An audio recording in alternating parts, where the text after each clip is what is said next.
Now, I have something to say to all XXXTentacion fans out there, and this something that I want to say is simply open your eyes. There's something that's been going on ever since X died that I just can't keep quiet about, and to be quite honest with you, it's kind of bothering me, so yeah, let's talk about it. Now, as you may know, yesterday on August 25th, it was the 2-year anniversary of 17 by XXXTentacion. Like expected, fans were on social media celebrating the anniversary of the project, talking about the impact it's had on them, etc. But on the 17th anniversary, there was some news that came out regarding another X album dropping sometime soon. So yeah, let's check out the article. New XXXTentacion album will feature Lil Wayne, Lil Nas X, Blink-182, and more. It's been over a year since XXXTentacion was tragically killed, but his spirit lives on through his music. Following the release of the deluxe edition of his album next month, the rapper's estate plans on releasing the highly anticipated Bad Vibes Forever album, which will include features from some big names in the industry, including Lil Wayne, Lil Nas X, Blink-182, and more. The article then continues and says, a lot of records like School Shooter featuring Lil Wayne or Heart Eater Jose saved for this point in his career when he was more established. A lot of things he had worked on, almost complete ideas, weren't finished. Maybe they only had one verse and a hook or only a beat. To fill out those songs, a who's who of the music industry came out to help us. That list includes Tory Lanez, Mavado, K-Money Marley, Stefflon Don, Vybz Kartel, and more. Beats-wise, most of the album was put together by XXX go-to producer John Cunningham, DJ Carnage, and John FX have also contributed. There's a country song featuring Lil Nas X. One of the most surprising is Blink-182,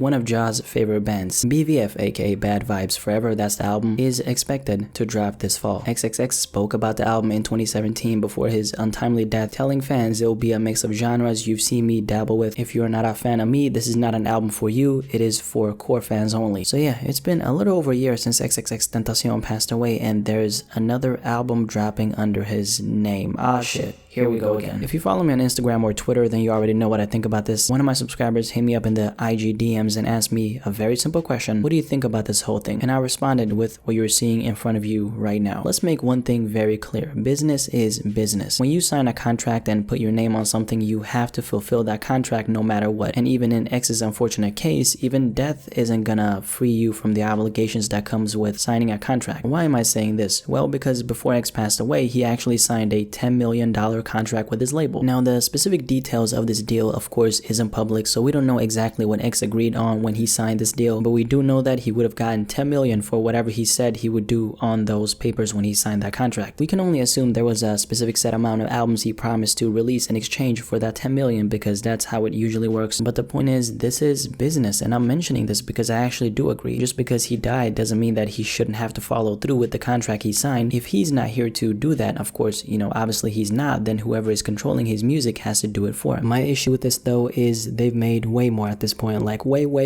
more, probably 3 times, 4 times, or even 5 times the amount of money X's contract was worth. So is this one of those situations where they're just trying to fulfill the contract, or are they milking his name? Keep in mind, this $10 million deal, actually I should have mentioned this before, but it was only for his 3rd album, which was of course Skins, and that's already got released. I just want to make this one thing very clear. I don't personally blame any of the artists jumping on this X album that's coming out. They don't have to feel anything, they don't have to feel any kind of sympathy. I mean, it's just business. They're probably getting some good money from being featured on the album. Why wouldn't they do it?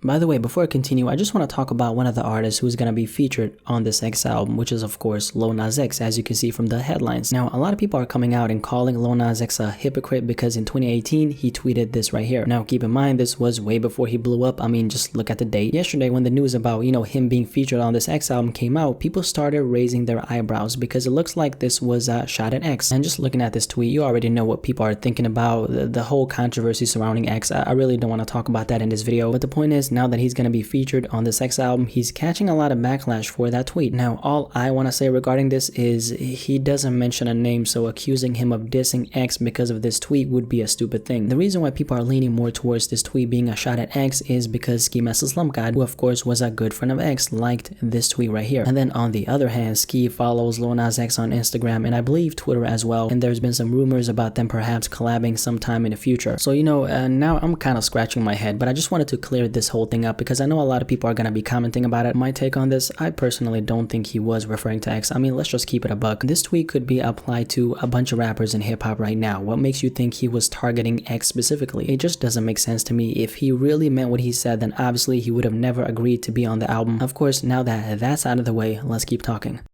if you know me, and maybe you've seen my video on this already, but you already know how I feel about this whole posthumous album releases thing. I'm definitely not feeling this. I just think the way they're going on about it is bad. It just doesn't look good. I've said this before and I'm gonna say it again. An artist's legacy is sacred and should be treated as such. Look at Mac Miller, whoever is controlling his music, and of course I'm assuming the label and perhaps family members. They're treating his legacy with care. I mean, there's only one song that's been released ever since he unfortunately passed away, and it's almost a year since we lost him. Another issue I have with this whole thing is this upcoming Bad Vibes Forever album is clearly not even finished. That's what the people who are controlling the music are saying themselves. A lot of things he had worked on, almost complete ideas, weren't finished. That's them speaking. So this whole throwing a bunch of random features on ideas he didn't finish completely ruins the purpose of new music from X. At this point, they're just going through this whole process blindfolded, and it's almost like they want to do it because they know how much money is on the other side, and they also know how gullible X fans really are. I mean, you guys are getting played here, and I'm just gonna call it like it is. In front of you right now, you have an Instagram story from XXXTentacion himself. This post is from late 2017 where he, personally announced this Bad Vibes Forever album that's coming. So just to clarify, this album has actually been in the works for some time now, but this is what he said. Bad Vibes Forever coming soon. It'll be a mix of all genres you've seen me dabble with. If you're not a fan of me, this album is not for you. It is for core fans only. So X's entire purpose with this whole album was to satisfy his core fans, aka his most loyal fans. He created this album for them. He created this album for you. But what's happening right now? They're taking this very much unfinished idea, throwing a whole bunch of features on this idea, watering down this idea, which then waters down his legacy, and no one seems to blink an eye. My message to every XXXTentacion fan out there, guys, don't support this. Open your eyes and stop blindly supporting this BS. I know you want new music from your favorite artist, but do you really want music that's not him? Because let me tell you what you're gonna hear on this project. You're gonna be hearing a couple hooks from X, a couple verses from him, and it's all gonna be overshadowed by a bunch of features, and it's gonna sound disappointing, and it will be disappointing. I'm telling you. Most X fans won't care about this message, and all I'm gonna say is don't be one of them. That's all I have to say about this entire topic. If you guys agree with my take on this, don't forget to drop a like on this, share this video with other X fans who may not be aware of this whole situation, and yeah, let's have a discussion about this.